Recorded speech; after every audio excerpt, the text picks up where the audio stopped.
আসসালামু আলাইকুম। RS news channel 24 বিডিতে আপনাদের স্বাগতম। সঙ্গে আছি আমি মোহাম্মদ রেজাউল হলাদার। আজকের টপিক সেভেন সিস্টার। গণমাধ্যম থেকে সামাজিক যোগাযোগ মাধ্যম সব জায়গায় কেবল এই 7 বোনের নাম বেশি উল্লেখযোগ্য বিষয়। এই 7 বোন বলতে কোনো মানুষ বা মেয়েদেরকে বোঝানো হয়নি। সেভেন সিস্টার বলতে ভারতের 7টি প্রদেশকে বোঝানো হয়েছে। এরা হলো আমাদের বাংলাদেশের পার্শ্ববর্তী রাজ্যগুলোকে বোঝানো হয় সেভেন সিস্টার নামে। আর এই রাজ্যগুলো হলো অরুণাচল, আসাম, মেঘালয়, মণিপুর, মিজোরাম, নাগাল্যান্ড এবং ত্রিপুরা। এই 7টি প্রদেশকে একত্রে বলা হয় সেভেন সিস্টার্স।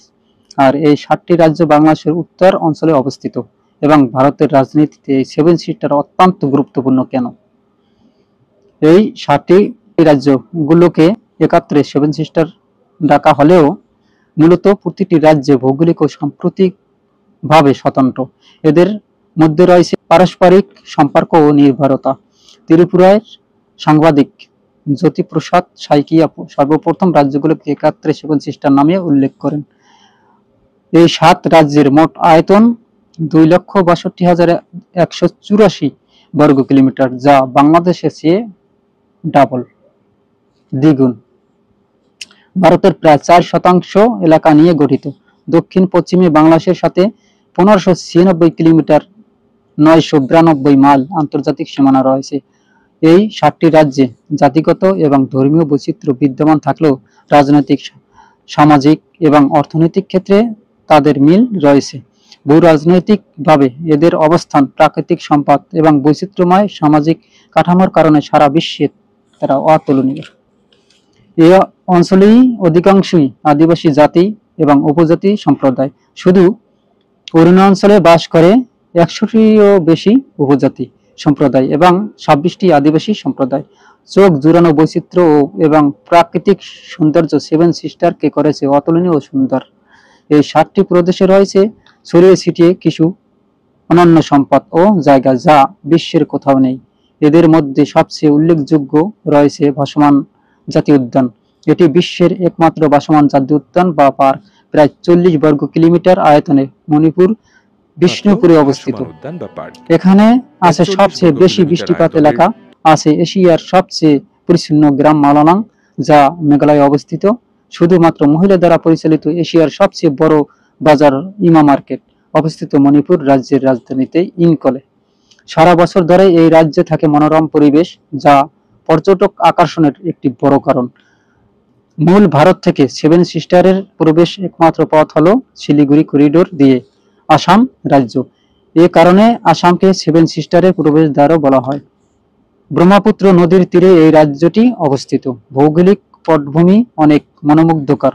এই সেভেন সিস্টার ভারতীয় রাজনীতিতে অত্যন্ত গুরুত্বপূর্ণ, কেননা এই রাজ্যগুলোর সৌন্দর্য আপনাকে মুগ্ধ করবেই। এবং এই রাজ্যগুলো বাংলাদেশের পার্শ্ববর্তী এলাকা, অর্থাৎ বাংলাদেশের যে শিলিগুড়ি করিডোর আছে, যাকে চিকেন নেক বলা হয়, এই চিকেন নেক সামান্য কিছু প্রায় 18 কিলোমিটার যদি পথগুলো চায়নারা আটকে দেয়, তাহলে হয়তোবা ভারত থেকে এই সেভেন সিস্টার বিচ্ছিন্ন হয়ে যাবে। এখন কথা হলো, সেভেন সিস্টার ভারতের রাজনীতিতে গুরুত্বপূর্ণ কেন? এই 7টি রাজ্য বর্তমানে ভারতের ভিতর আছে।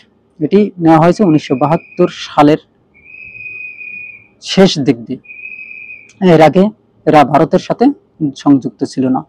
ভারত তারা জোর জবরদস্তি করে এই 7টি রাজ্যকে নেওয়া হয়েছে। আসলে এগুলো অ্যাকচুয়ালি বাংলাদেশের ভিতর থাকার কথা ছিল, কেননা এটি বাংলাদেশের সাথে জড়িত। অতএব ভারত আগেই টের পেয়ে তারা এই রাজ্যগুলোকে দখল করে নেয়। এবং হায়দ্রাবাদ নামে একটি প্রদেশ আছে ভারতে, তাও ছিল স্বাধীন, তাও তারা দখল করে নেয়। তারা অনেক দখলবাজে পরিণত হয়ে যাচ্ছে দিন দিন। তারা বাংলাদেশকে এখন বর্তমানে দখল করার হুমকি দিচ্ছে, কিন্তু এত সহজ না। যদি বাংলাদেশকে দখল করার কোনো সাহসিকতা দেখায়, তাহলে বাংলাদেশও ওই করিডোরকে আটকে দেবে এবং সেভেন সিস্টার তাদের নিয়ন্ত্রণে নিয়ে আসবে। এবং সেভেন সিস্টারের লোকজন বাংলাদেশের সাথে আসতে খুবই আগ্রহী। তারা ব্যবসা বাণিজ্যের ক্ষেত্রে সবকিছু সহজ হয়ে যায় বাংলাদেশের ভিতরে আসলে। তাই ভারতের এখন মাথা ব্যথার কারণ হয়েছে ডক্টর মোহাম্মদ ইউনূস যখন প্রধান উপদেষ্টার পদ গ্রহণ করে, তখন তিনি এই কথাগুলো আরো উস্কে দেয়। কেননা তিনি বলছেন, যদি বাংলাদেশে কোনোদিন কোনো ইন্ডিয়া যদি কোনো অরাজকতা সৃষ্টি করে এবং অর্থাৎ রাজনৈতিক পরিস্থিতি উস্কে দেয়, তাহলে তারাও সেভেন সিস্টার এবং মায়ানমারের সীমানায় তারা অনেক জ্ঞানজাম সৃষ্টি হবে বা যুদ্ধের একটা মহড়া সৃষ্টি হবে, তাই বলে তিনি উল্লেখ করেন। কথাটি বলার পর থেকেই সোশ্যাল মিডিয়ায় সব জায়গায় ভাইরাল এবং ট্রেন্ডিংয়ে চলে আসে যে বাংলাদেশের যদি রাজনৈতিক পরিস্থিতি উস্কে দেয় তাহলে সেভেন সিস্টার আলাদা হয়ে যাবে। কথাটা কিন্তু অবজেক্টিভ তিনি বলেনি। বিএনপির আমলে স্বরাষ্ট্র প্রতিমন্ত্রী বাবর ছিলেন, তিনি কিন্তু আরো একবার উস্কে দিয়েছে। তিনি যদি এতদিন বাহিরে থাকতেন তাহলে হয়তোবা সেভেন সিস্টার বাংলাদেশের দখলে বা ইন্ডিয়ার বাইরে চলে যেত।